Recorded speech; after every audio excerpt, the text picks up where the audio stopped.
heaven, Bapa di surga, we thank you again, kembali kami berterima kasih you being our God, oleh karena Engkau adalah Allah kami. and especially for this Sabbath day. Secara khusus pada hari Sabat ini, Sometimes we wonder, kadang-kadang kami bertanya, what have we done to deserve your love? bagaimana caranya agar kami layak menerima kasih-Mu?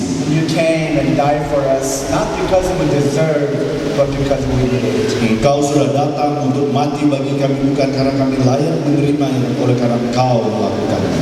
And thank you, allowing us to celebrate the Sabbath with you. Terima kasih Tuhan karena mengizinkan kami merayakan Sabat bersama Engkau. It is truly our privilege to belong to you. Karena sungguh satu kesempatan untuk kami menjadi milik-Mu. And throughout the message tonight, Dan di sepanjang perkabaran yang kami akan pelajari malam ini, please speak through us. tolonglah berbicara kepada kami. Touch our lives. Jamalah hidup kami, Move our hearts gerakan hati kami, so that we can hear your voice agar kami dapat mendengar suara and have courage to follow your will. dan memiliki keberanian untuk datang kepadamu. In Jesus' name we pray. Di dalam nama Yesus kami berdoa. Amen. Amin. Selamat Sabbath. Happy Sabat. Horas. Horas.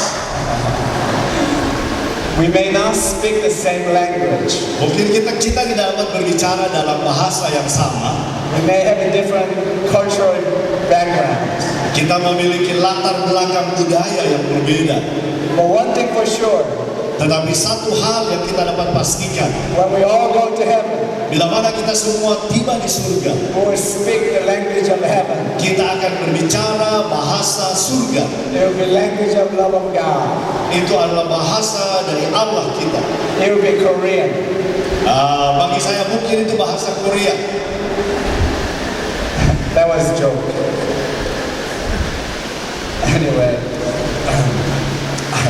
I just want to make sure this thing is okay. Belum bekerja ini dari sini ya. Okay. Monitor di depan ini. Well, tonight we'd like to talk about my 5th reasons why I became Seventh-day Adventist. Pada malam hari ini saya ingin bicarakan alasan yang kelima mengapa saya menjadi anggota gereja Advent. Especially today is the Sabbath. Secara khusus karena hari ini adalah hari Sabat. For those of you who have not celebrated the Sabbath before, today is a very special day. Bagi saudara-saudara yang sebelumnya belum pernah merayakan Sabat, hari ini adalah hari istimewa bagi saudara. Over 17 billion church members, Adventist church members are celebrating Sabbath for 24 hours around the world. Lebih dari 17 juta umat masih Advent hari ke-7 di seluruh dunia merayakan Sabat ini selama 24 jam. And you are part of that amazing group. Dan saudara sekarang sedang mencoba mengikuti kelompok yang luar biasa ini. You are part of that family of God globally. Engkau adalah bagian dari satu keluarga Allah di dunia ini. So I want to talk about last 2 words here, the word of suffering. Jadi pada malam hari ini saya akan bicarakan 2 perkataan terakhir dari Yesus Kristus, yaitu perkataan penderitaan. Here Jesus, the creator who made the heaven and earth. Disinilah Yesus sebagai pencipta yang menciptakan langit dan bumi. The entire universe Seluruh alam semesta. is crying with hydrated lips. Dia berseru dengan bibir yang kering. I am thirsty. Aku haus. The Lord of glory in need of the drink. Tuhan kemuliaan itu memerlukan sesuatu untuk diminum. The beloved Father in heaven crying, I am thirsty. Anak yang dikasihi oleh Allah yang di surga itu berkata, aku haus. See, our Lord Jesus was very God and also very man. Tuhan Yesus kita itu yang adalah Allah dan adalah juga manusia. The 1 Timothy chapter 3, it says, 1 Timotius pasal 3 mengatakan, beyond all questions, dan sesungguhnya the mystery from which true godliness springs is great. agunglah ibadah kita. He appeared in the flesh, Dia yang telah menyatakan dirinya dalam rupa manusia, was vindicated by the Spirit, dibenarkan dalam roh, was seen by angels, yang menampakkan dirinya kepada malaikat-malaikat, was preached among the nations, diberitakan di antara bangsa-bangsa yang tidak mengenal Allah, was believed on in the world, yang dipercaya di dalam dunia, and was taken up in glory. dan diangkat dalam kemuliaan. Nah, hidup ini, I often visit cemetery. saya seringkali pergi ke kuburan, pemakaman. And I walk through the cemetery and read the stones. Lalu kemudian saya berjalan dari antara celah-celah kubur-kubur ini dan melihat batu-batu nisan. And I read the tombstone says various things. Lalu kemudian saya lihat di batu nisan itu nama-nama orang yang sudah dimakamkan di situ. At the end of the visit, Di akhir dari kunjungan saya ke pemakaman ini, I always come to a same conclusion. saya selalu tiba pada satu kesimpulan yang sama. They are all dead, Semua mereka itu sudah mati, and I am alive, tetapi saya masih hidup. and I have a second chance. Dan saya memiliki kesempatan kedua. They don't have a second chance. Mereka yang sudah mati tidak punya lagi kesempatan So I kedua. get encouraged. Jadi dengan demikian saya dikuatkan I kembali. get energized. Saya memiliki keberanian lagi. I say I can do it again. Lalu saya berkata, oh saya bisa I can melakukan make a kembali. difference. Saya dapat membuat perbedaan. And it was all about my will. Dan itu semua adalah tentang kehendak saya. It was all about my belief. Itu semua tentang apa yang saya yakini. After I was converted, Tetapi sesudah saya menjadi orang Kristen, menjadi orang Advent, after I was baptized, sesudah saya dibaptiskan, after I became a Seventh-day Adventist, sesudah saya menjadi anggota Advent, I was still struggling with my inner centeredness. saya tetap bergumul dengan nurani saya, batin saya. And I was about to finish my theology degree as to become a new pastor. Dan saya hampir menyelesaikan teologi saya, fakultas teologi saya, dan siap untuk menjadi seorang pendeta. But I was still relying on my brain and my knowledge and my strength and my will. Tapi saya tetap masih bergantung kepada kepintaran saya, kepada kekuatan saya, kepada keinginan saya. And the theology department chairperson, Dr. Bertram, asked me one day, Lalu pada satu hari, dekan fakultas teologi ini bertanya kepada saya. "Do you know how to swim?" Dia katakan, apakah kamu bisa berenang? He knew I don't know how to swim. Dia tahu bahwa saya tidak dapat berenang. So I said, "Of course I don't know how to swim." Lalu saya katakan, sudah tentu saya tidak bisa berenang. He said, "Very good. Oh, dia katakan bagus sekali. I'm from Jamaica. I teach you how to swim." Saya berasal dari Jamaika, saya akan ajar kamu bagaimana berenang. So he took me to the pool. Oleh karena itu dia membawa saya ke kolam renang. And he said, "First lesson, Dan dia katakan pelajaran pertama, you have to learn to flow on the water. kamu harus dapat mengapung di air. So you have to rely on the water. Jadi harus berbaring di atas air. Look at the ceiling Lihat ke atas. and just relax." Lalu kemudian rileks saja, santai saja. I said, "You gotta be kidding. Saya bilang kamu bercanda, ini bergurau ini. If you know how to swim, Dia katakan kalau kamu tahu berenang, sure you can relax and look at the sky and enjoy. tentu kamu bisa berbaring di air dan santai melihat ke langit. But if you cannot swim, Tapi kalau kamu tidak dapat berenang, it's a matter of death and life. karena ini hanya masalah mati atau hidup, You do anything that you could to survive. saudara akan berusaha melakukan apa saja supaya selamat. So I'm keep trying. Jadi saya tetap berusaha dan berusaha. And hours later, Ya, 1 jam kemudian, and I'm beginning to flow little by little. sedikit demi sedikit saya mulai mengaku. And my theology professor came to me Lalu kemudian profesor teologi saya ini datang mendekati saya. and whispered into my ears, Dan dia berbisik di telinga saya. "Son, Anakku, it is like this. You depended on water to flow. seperti inilah kita menggantungkan hidup kita kepada air ini agar kita dapat terapung. Therefore, you must have total trust in God to flow." Demikian jugalah kita harus memiliki kepercayaan penuh kepada Allah agar kita dapat terapung. God is like water. Allah itu seperti air adanya. He will carry you. Dia akan memelihara engkau. You just have to trust Him, Kita hanya perlu percaya kepadanya and He will deliver you. dan Dia akan memelihara kita. Amen? Amin. And then He gave me a poem. Lalu kemudian Dia memberikan kepada saya sebuah puisi. And the title of the poem was The Footprints in the Sand. Nah, puisi ini berjudul Jejak Langkah di Pasir. He said, one night I dreamed I was walking along the beach with the Lord. Pada suatu malam saya bermimpi sedang berjalan di pantai bersama dengan Tuhan. Many scenes from my life flashed across the sky. Banyak adegan hidup saya terpancar di langit. In each scene I noticed footprints in the sand. Saya perhatikan ada jejak langkah di atas pasir dalam setiap adegan ini. Sometimes there were two sets of the footprints. Kadang ada dua pasang jejak langkah, Other times there were only one set of the footprints. waktu yang lain hanya ada satu pasang jejak langkah.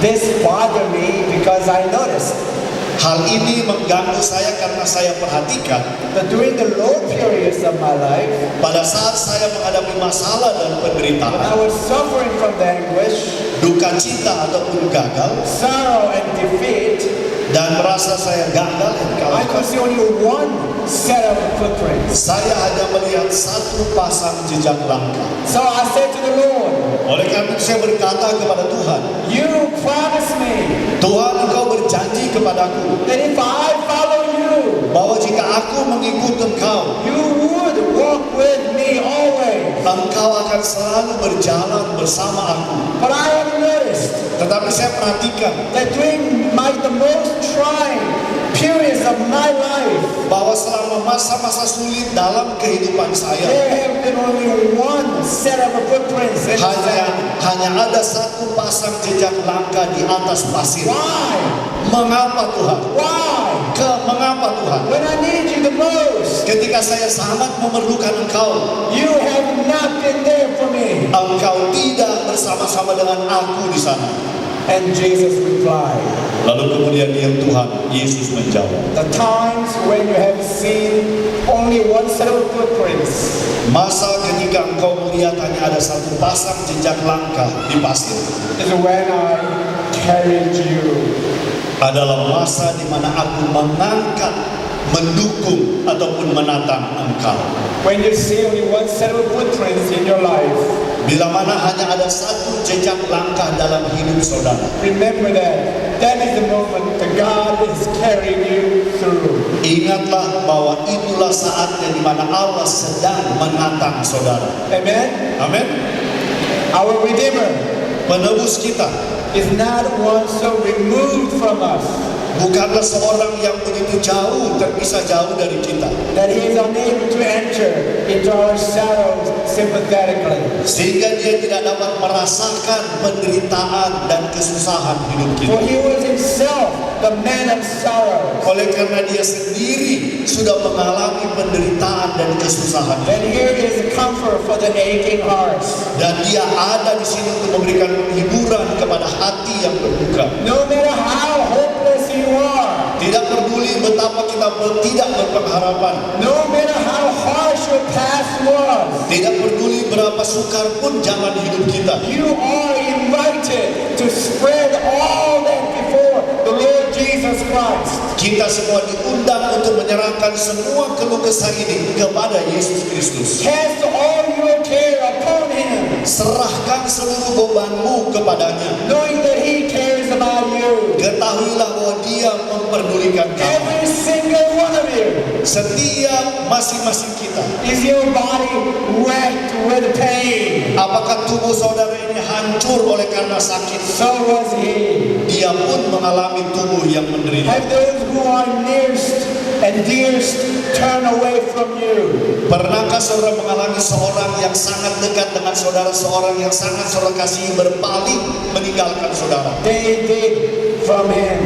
Mereka pun melakukan hal itu kepada Yesus. Are you in the darkness? Apakah saudara merasa berada di dalam kegelapan? Not knowing where to turn? Tidak tahu kemana harus berjalan? Not knowing what will happen tomorrow? mengetahui apa yang akan terjadi esok. Trust Him.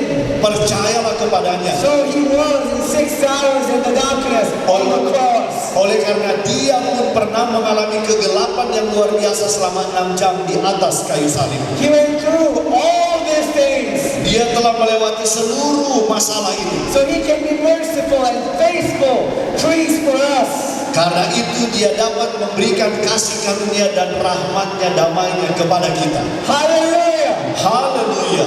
Hallelujah! Haleluya.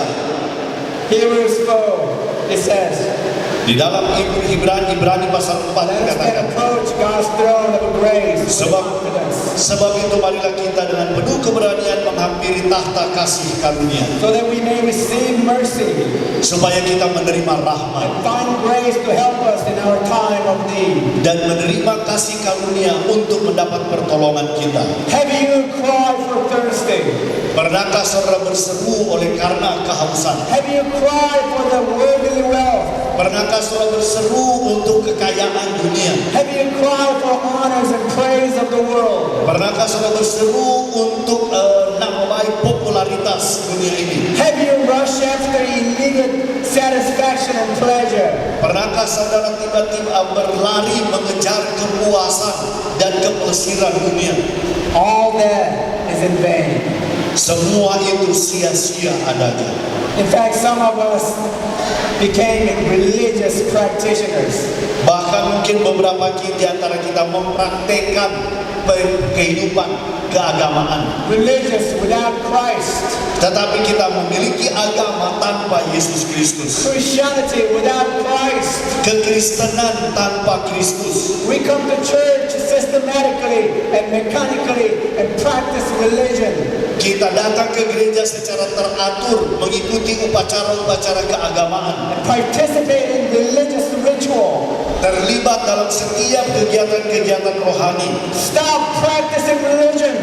Berhenti mempraktekkan praktek-praktek agama. We must live in Christianity. Kita harus menghidupkan kehidupan kekristenan. I told you first night, my mother's side of family is Buddhist. Saya sudah katakan pada saudara malam yang lalu bahwa pihak ibu saya adalah Buddha semua. And my father's side of family Catholics. Dan dari pihak ayah saya semua adalah Katolik. And he said, why don't you read this book and after you finish, we can talk. Lalu kemudian dia katakan, kamu boleh tolong baca buku ini. Kalau sudah selesai, kita boleh berdiskusi. And while I was reading the book, Dan sementara saya membaca buku ini, I fell in love with Jesus Christ. saya jatuh cinta kepada Yesus And I want to Kristus. follow Jesus. Lalu kemudian saya mulai mengikut Yesus. And I decided to baptize and become Seventh-day Adventist. Lalu kemudian saya memutuskan untuk dibaptiskan dan menjadi anggota gereja And Advent. decided to study theology to become a pastor. Lalu kemudian saya memutuskan untuk belajar masuk fakultas teologi untuk menjadi pendeta. Because of that decision, Oleh karena keputusan itu, I lost my scholarship from the university. saya kehilangan beasiswa dari universitas di mana saya belajar. And I cannot continue being officer in Air Force. Dan saya tidak dapat melanjutkan pendidikan untuk menjadi perwira di Angkatan Udara. And my father said, if I do that, he will disown me. Lalu ayah saya katakan, kalau kamu terus untuk dibaptiskan, saya akan buang kamu. Jangan panggil saya sebagai ayahmu lagi. But my love for Jesus Christ was much more greater than all these things. Tetapi kasih saya kepada Yesus Kristus jauh lebih besar dari semua perkara ini. So I step into faith. Oleh karena itu saya melangkah di dalam iman. Make a long story short, Membuat cerita untuk memperpendek cerita ini. God has done amazing things in my life through my commitment. Allah melakukan pekerjaan yang ajaib dalam hidup saya melalui janji saya. I studied theology with a scholarship. Saya dapat belajar dan menyelesaikan fakultas teologi dengan beasiswa. I studied master in public administration with a scholarship. Saya meneruskan gelar S2 saya dengan mendapat beasiswa. I went to Harvard University to study executive education with a scholarship. Saya melanjutkan pendidikan ke Harvard University, belajar tentang pendidikan eksekutif. Saya dapat scholarship beasiswa. And I finished my PhD in leadership with a scholarship. Dan saya selesaikan gelar S3 saya dengan mendapat beasiswa. God paid all that education for me. Allah membayar semua biaya pendidikan saya. Now I'm reconnected with my father. Dan sekarang saya terhubung dengan ayah saya. And every year he takes our family on vacation. Dan setiap tahun ayah saya mengundang kami sekeluarga untuk berlibur bersama mereka. Because he feels sorry for what he has done for 10 years, not talking to us. Oleh karena dia menyesali bahwa selama 10 tahun yang lalu pertama itu dia tidak berbicara berhubungan dengan And kami. you know what? Dan saudara tahu apa? Whenever he takes us to a vacation, Setiap tahun ketika ayah saya mengundang kami sekeluarga untuk berlibur, my father pays for all that expenditure. ayah saya membayar semua biaya liburan kami itu. And praise the Lord. Puji Tuhan. Amen. Amin. When you step out of your faith, Jika saudara melangkah di dalam iman kepada Allah, trust God, percaya sepenuhnya kepada Allah, he will deliver you. Dia akan memeliharakan engkau. Things that you feel you will lose everything, Mungkin saudara berpikir kalau mengikut dia saudara akan kehilangan segala sesuatu. he will add on to you multiple fold. Dia akan dapat menggantikannya itu dengan berlipat ganda You banyak. just have to trust him. Dia hanya meminta kita percaya kepadanya. Amen. Amin. Sama-sama 1, 2, 3. Sebab upah dosa ialah maut, But the gift of God is eternal life tetapi karunia Allah ialah hidup yang kekal in Christ Jesus our Lord. dalam Kristus Yesus Tuhan kita. Amen. Amin. There is nothing that we do. Tidak ada yang kita perlu lakukan. There is nothing that we can add to it. Tidak ada lagi yang kita perlu tambahkan. All our duties are imperfect. Semua perbuatan-perbuatan kita itu tidak sempurna. There is much of sin and vanity in the very best of our efforts. Tidak ada hal-hal yang kita dapat lakukan untuk mencapai keselamatan ini. But the grand relief is that we are complete in Christ. Tetapi jaminan yang diberikan kepada kita bahwa itu semua sudah diselesaikan di dalam Yesus Kristus. Christ and His finished work is the ground of all our hopes. Kristus dan pekerjaan yang telah diselesaikannya. Ada Maha Pengampun, God of grace and mercy. Allah yang penuh rahmat dan kasih karunia. Inilah alasannya mengapa saya memutuskan menjadi. Dia akan menerima kamu. Dia sudah membayar semua dosa saudara. Tidak perlu lagi hidup dalam ketakutan. Tidak lagi perlu hidup di dalam dosa. Tidak lagi perlu hidup di dalam kegelapan. Maka datanglah ke depan agar saudara dapat memiliki hidup yang baru. Saudara dapat memulai hidup baru bersama dengan Allah. Dan satu kehidupan kasih yang tidak berbatas. Percayalah kepada rahmat dan kasih karunia-Nya. Marilah datanglah ke depan. Saudara dapat memulihkan kembali hubungan saudara yang sudah putus dengan Allah. Saudara dapat hidup kekal selama-lamanya bersama dengan Yesus Kristus. Saudara dapat mulai hidup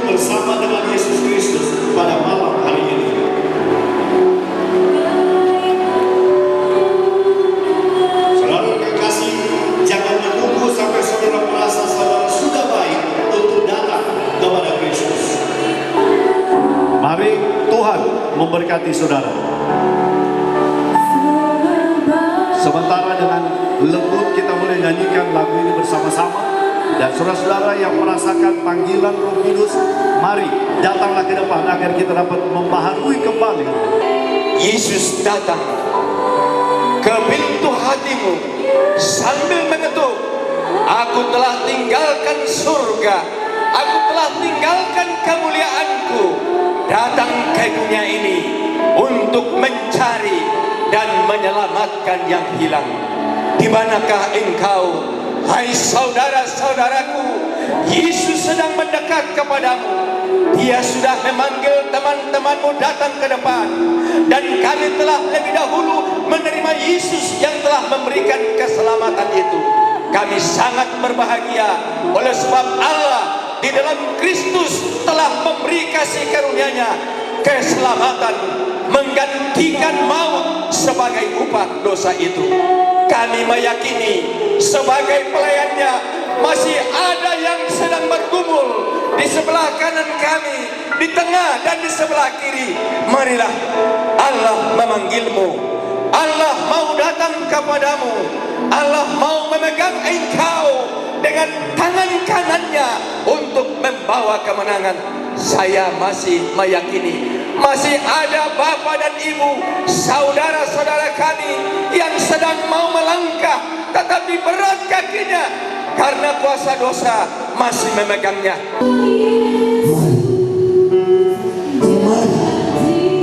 Allah benar. Marilah kita berperkara. Demikianlah firman Tuhan. Sekalipun dosa merah, tetapi oleh berkat-Mu pada malam ini mereka telah mengambil keputusan untuk mengikuti Yesus selama sisa umur hidup mereka. Berkati keputusan tersebut ya Bapa. Jauhkan mereka keraguan-keraguan, tetapi biarlah kiranya Roh Kudus menguatkan masing-masing sehingga semakin ada tantangan, semakin mereka bersandar kepada Tuhan. Mungkin ada masalah di dalam keluarga, mungkin ada masalah dalam pekerjaan, mungkin ada berbagai masalah dalam kehidupan, tapi Tuhan yang Maha Tahu.